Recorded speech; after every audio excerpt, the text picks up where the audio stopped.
Film development, Telangana film development chairman, ఆయన బాధ్యత తీసుకుంటాడు. ఇక్కడ నుంచి తీసుకురాలేమా ఒక బలగం లాంటి సినిమాని? ఇంకెలాంటి సినిమాలు వస్తాయి.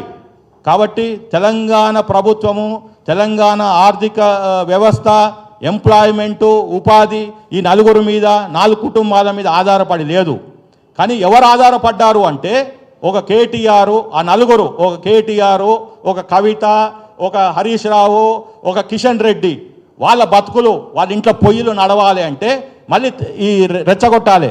అమాయకమైన ఓయూ జేఏసీ ముసుగులో ఎవరినో గుండాలను పంపించి, నిజంగా ఓయూసీ వాళ్ళు అయితే చెప్తున్నాను, ఆ రోజు ఉద్యమంలో టచ్ చేశారా వీళ్ళని? ఒక మోహన్ బాబునో 2-3 టచ్ చేశారు. ఎందుకంటే వాళ్ళు ఈ కేటీఆర్ అన్నారు, నీ నాలుకో కోస్తా ముక్కు కోస్తా అని. ఈ సిగ్గులేని వదలు మళ్ళీ వాళ్ళెంబడే తిరిగారు 10 సంవత్సరాలు. ఓయూ జేఏసీ నిక్కాసైన వాళ్ళు, అందులోంచి ఆ యూనివర్సిటీని నేను చదువుకున్నాను, నా మాదిరి ఎంతోమంది చదువుకున్నారు, ఎంతోమంది హయ్యెస్ట్ పొజిషన్ ఉన్నారు, ముఖ్యమంత్రులు అయ్యారు, ప్రధానమంత్రులు అయ్యారు. పివి నరసింహరావు అక్కడి నుంచి అయ్యిండు. దానికో చరిత్ర ఉంది. ఈ నలుగురు బ్యాచ్ ఎవరైతే నేను చెప్పానో, హరీష్ రావు, కేటీఆర్, కేసీఆర్ కూడా, ప్లస్ ఈ కల్వకుంట్ల కవిత, ప్లస్ ఎవరు కిషన్ రెడ్డి, ఓయూలో ఎన్నడూ వాళ్ళు చదువుకోలేదు. They are not part and parcel of OU students.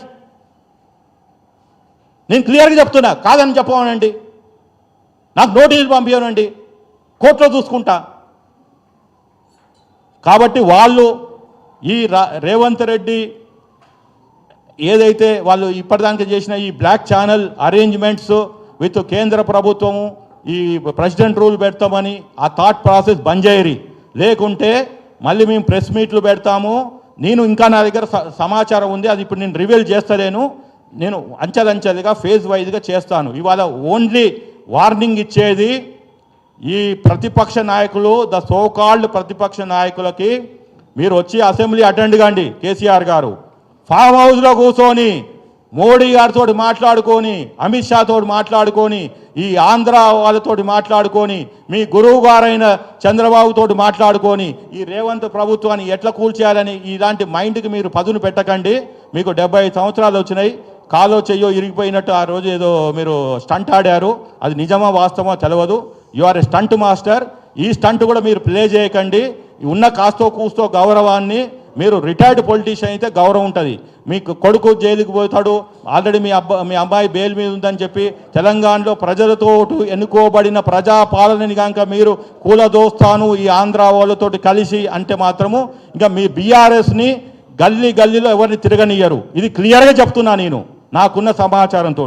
ఇంకా finally dark side of BRS and BJP which I'm going to expose in another few days.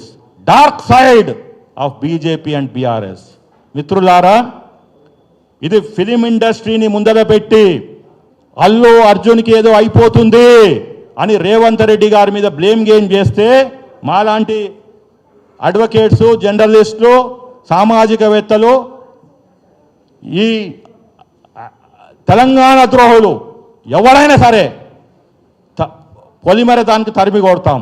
ఖబర్దార్, ఈ రేవంత్ సర్కార్ని కూలదోయాలని ఆలోచన వస్తేనే ఆ ఆలోచనని, మీలో ఉన్న ఆలోచనని చంపేయటానికే ఈ press meet Srinivas Reddy plus నా పిటిషనర్ సతీష్ కమ్మాల్ పెట్టాడు. మీలో ఉన్న ఆలోచన, ఆ ధైర్యాన్ని, రేవంత్ రెడ్డి సర్కార్ని కూల్చాలనే ఆ ధైర్యాన్ని శ్రీనివాసరెడ్డి ఒక గొంతుతోటి రేపు 100,000 కలిసి మిమ్మల్ని రాజకీయంగా ఈ గడ్డ మీదనే భూస్థాపితం చేస్తారు. కేసీఆర్ గారు, కేటీఆర్ గారు, కల్వకుంట్ల కవిత, హరీష్ రావు అండ్ కిషన్ రెడ్డి. ఇప్పటికైనా చెప్తున్నా, మీరు న్యాయం వైపు ఉండండి.